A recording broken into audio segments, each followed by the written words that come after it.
Prabowo, the final detonator that destroyed Xi Jinping's credibility. By Christovita Wiloto, Chairman of Strategic Indonesia. Introduction. Amidst the rising global tension between East and West, between state control and human freedom, a new chapter unfolds in Asia's geopolitical landscape. It is a chapter in which Indonesia's newly elected president, Prabowo Subianto, takes on an unexpected role within the power constellation of the Chinese Communist Party, CCP. According to credible intelligence and strategic analysis that merit serious consideration, Chinese President Xi Jinping is now reportedly under house arrest, a casualty of a soft coup triggered by the massive exposure of fake debt scandals between China and Indonesia. This information doesn't stand alone. Over the past 2 years, both open source and covert signals have pointed to internal instability within the CCP. Yet it was never anticipated that one of the main catalysts behind Xi's downfall came from outside China, namely Indonesia, through the intelligence and diplomatic maneuvers of Prabowo Subianto.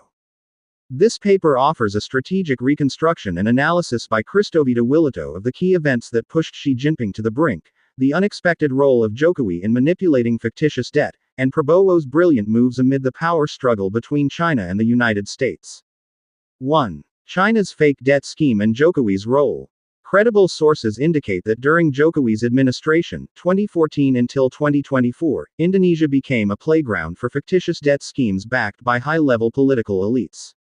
Companies like PT Taspen and Waskita Karya were portrayed as owing money to Chinese state-owned banks. However, these debts were fictional. No actual funds ever flowed from China to Indonesia. In fact, off-the-record banking insiders report that the so-called Chinese debt was actually money embezzled from Indonesian state-owned companies.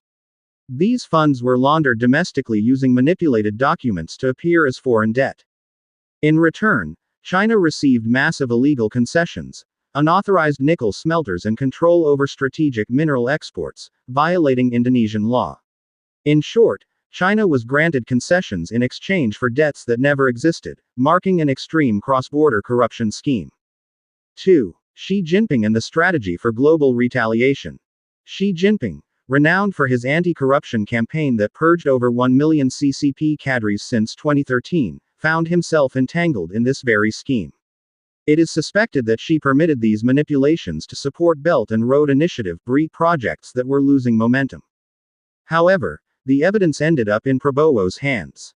Trusted sources state that during a visit to Singapore, where he met PM Lawrence Wong and Chinese delegates, Prabowo presented proof of these abuses,